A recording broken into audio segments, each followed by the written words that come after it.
name is Carolina. I'm a senior in pre-speech and I'm in the committee for Heroes for Hearing. I'm Kristen Letlow. I'm one of the CI audiologists at the University of Florida. And I'm Melissa Hall. I'm one of the cochlear audiologists at the University of Florida. Hi, I'm Kaylee Tricasso. And I'm Catherine McAllister, and we're the Heroes for Hearing directors. Hi guys, I'm Mackenzie. Hi, I'm Kara. Hi, my name is Alana Bratsky. Hi, my name is Nicole Del Campo. Hi, my name is Maria. My name is Laura Mundorf, and I'm a speech pathologist working at the University of Florida with the pediatric cochlear implant population. Hi, my name is Lauren Machete. Hi, I'm Melissa Shenley. I'm Rose Caniglio. We are really fortunate we get to work so closely with UF Health's cochlear implant team, and we have amazing audiologists and speech pathologists who are really here trying to help us promote the awareness of hearing loss and cochlear implants. It really is a big team effort, and so we have probably 13, 14 professionals that are on the cochlear implant team, going from Dr. Antonelli that does the actual surgery through the audiologists that work to make their cochlear implant successful, and then the speech language pathologists that help them implement and learn from their new device. And so it really is a huge team effort on their end as well as our end. I think something that we enjoy a lot in audiology is that we get to connect with people. We get to see families change because of the technology that we provide. I think for me, that's the most exciting part, is getting to connect with other families. I'm really lucky to get to go on this exciting adventure with people. And they see us a lot. We don't see them as much as their speech pathologists see them, but we still get to see them a lot, especially in the beginnings of the story. We get to see how much they've grown and how much they've learned, and we get to see those first words come and those first signs come, and it's exciting. I'm in the speech and hearing center once a week, so it's just cool to see where the kids and where the money is going to. It's just incredible. So for me personally, if Heroes for Hearing is able to provide patients at the Speech and Hearing Center at UF Health with 1 week's worth of batteries, loaner speech processor, I think that we would have done our job, and it really does take the whole Gainesville community and our sponsors who help put on this event in order to do something like that. The work that we do is directly benefiting patients, but the support that we're providing to our doctors and staff at the UF Health's Cochlear Implant Center is really just amazing. They play a really integral role in making this a success.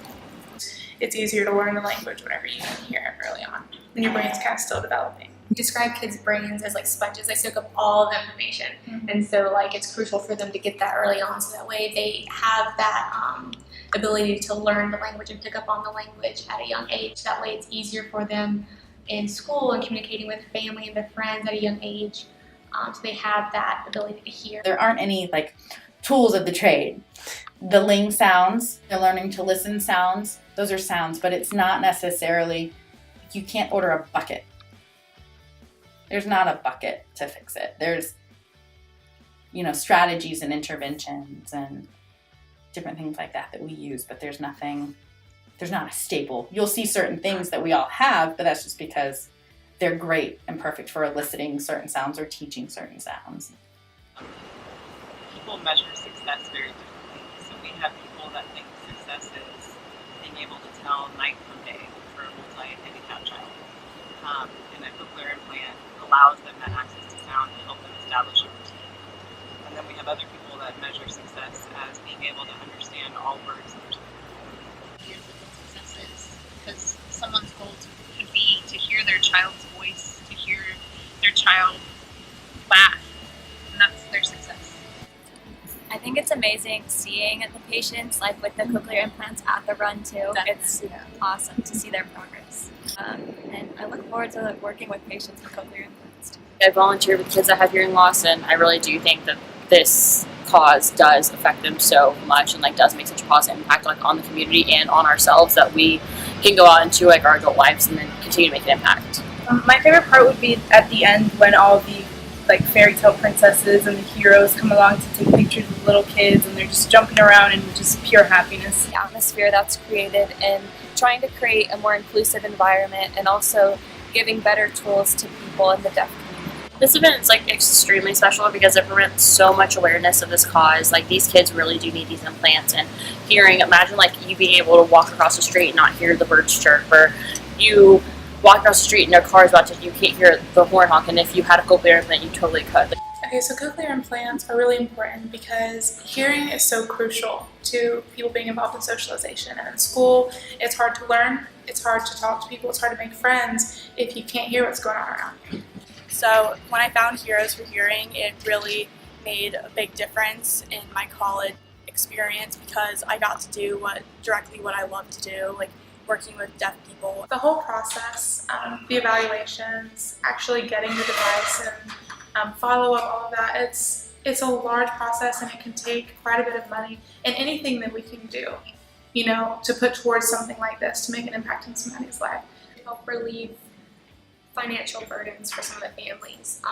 Like she said, any little bit helps. Probably one of the most difficult, and I think she'll say the same thing is finding funding for almost every level of socioeconomic status.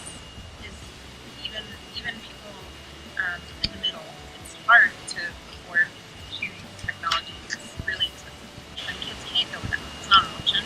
So yeah, I would agree. A lot of people like don't have $10,000 for a cochlear implant, and like that's most of America that can't pay for this. So it really does help them physically, and it really does impact their lives. It shouldn't be expensive to talk to your child, right? It shouldn't be expensive to interact with your child.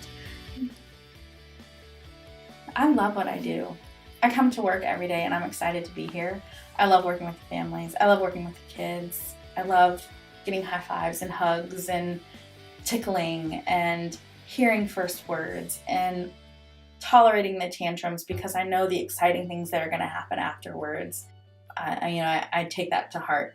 This isn't something that is easy for families or easy for the children that I work with to do. It's hard.